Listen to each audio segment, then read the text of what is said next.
FCC Middle School. It's Alex Figueroa. I'm one of the youth interns, and I'm excited to continue going through the book of Mark this week. We are in Mark chapter 14, and it's a long one, so let's get started.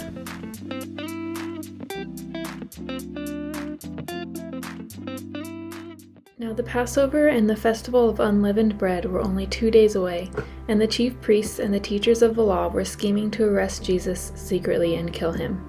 But not during the festival, they said, or the people may riot. While he was in Bethany, reclining at the table in the home of Simon the leper, a woman came with an alabaster jar of very expensive perfume made of pure nard. She broke the jar and poured the perfume on his head. Some of those present were saying indignantly to one another, "Why this waste of perfume? It could have been sold for more than a year's wages and the money given to the poor." And they rebuked her harshly. "Leave her alone," said Jesus. "Why are you bothering her? She has done a beautiful thing to me. The poor you will always have with you, and you can help them any time you want, but you will not always have me. She did what she could. She poured perfume on my body beforehand to prepare for my burial. Truly I tell you, wherever the gospel is preached throughout the world, what she has done will also be told in memory of her." Then Judas Iscariot, one of the 12, went to the chief priests to betray Jesus to them. They were delighted to hear this and promised to give him money, so he watched for an opportunity to hand him over.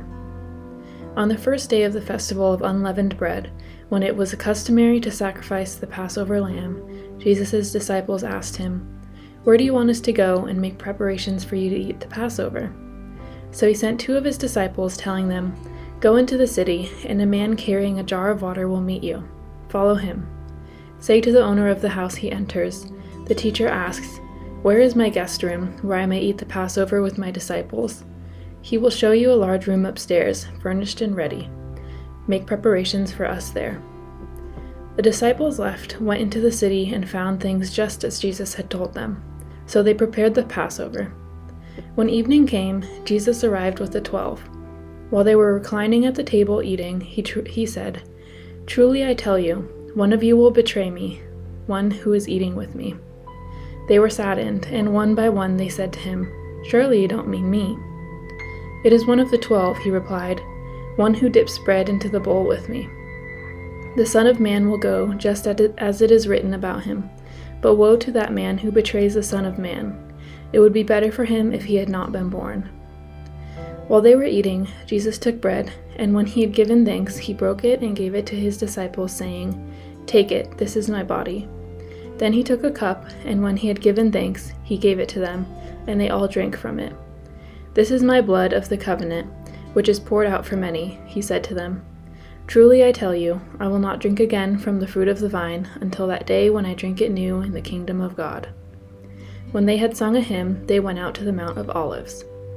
"You will all fall away," Jesus told them, "for it is written, 'I will strike the shepherd, and the sheep will be scattered.' But after I have risen, I will go ahead of you into Galilee." Peter declared, "Even if all fall away, I will not." "Truly I tell you," Jesus answered, "today, yes, tonight, before the rooster crows twice, you yourself will disown me 3 times." But Peter insisted emphatically, "Even if I have to die with you, I will never disown you." And all the others said the same. They went to a place called Gethsemane, and Jesus said to his disciples, "Sit here while I pray." He took Peter, James, and John along with him, and he began to be deeply distressed and troubled. "My soul is overwhelmed with sorrow to the pain of death," he said to them. "Stay here and keep watch." Going a little farther, he fell to the ground and prayed that if possible, the hour might pass from him. "Abba, Father," he said, "everything is possible for you. Take this cup from me, yet not what I will, but what you will." Then he returned to his disciples and found them sleeping. "Simon," he said to Peter, "are you asleep? Couldn't you keep watch for 1 hour? Watch and pray so that you will not fall into temptation. The spirit is willing, but the flesh is weak." Once more he went away and prayed the same thing. When he came back, he found them sleeping, because their eyes were heavy. They did not know what to say to him.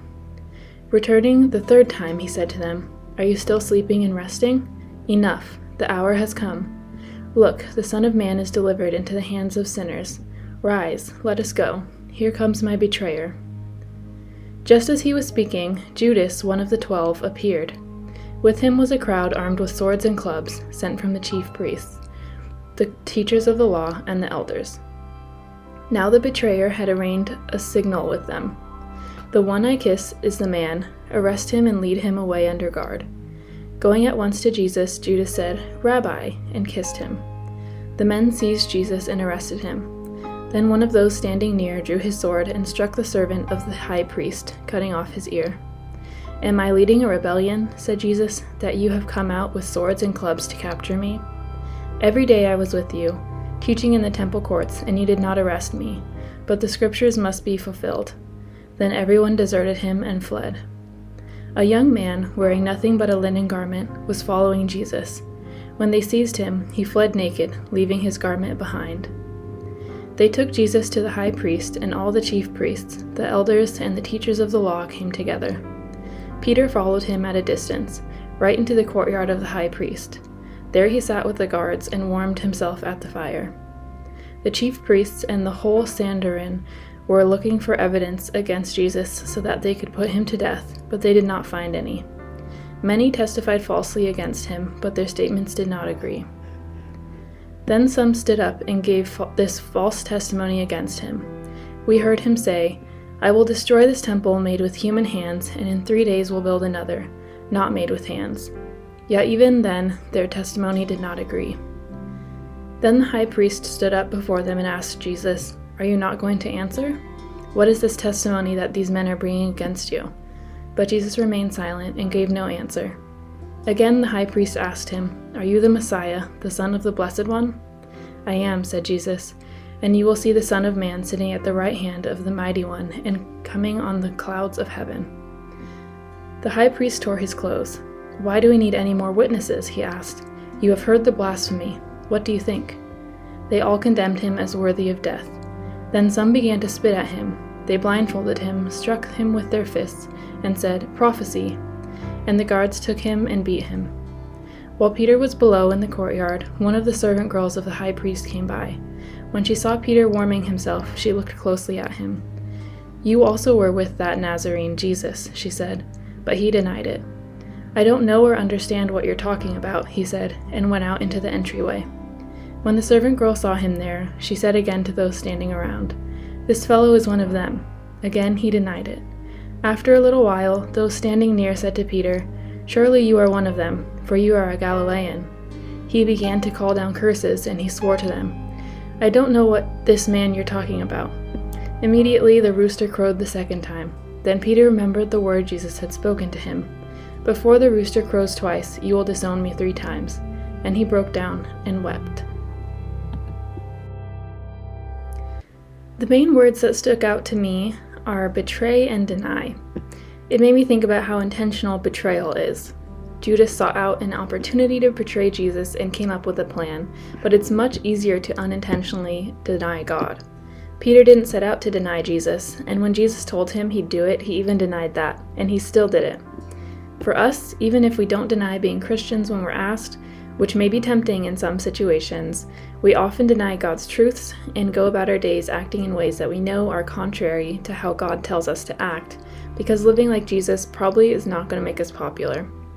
For example, it's not exactly a very popular thing to hang out with the outcasts in your classes or lunchrooms, but we know that including and caring for outcasts is something God calls us to do. In the beginning of this chapter, Jesus was hanging out with Simon the leper. And this chapter also shows us how Jesus himself and his followers were outcasts. It's a good reminder for us to embrace our faith in Jesus' teachings and to recommit ourselves to loving those who are marginalized.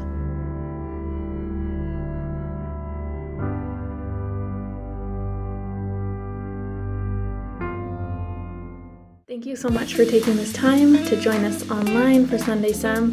Just a reminder, we don't have youth group this week, but we can't wait to see you again and hope you have a great week and a happy Sunday. Bye!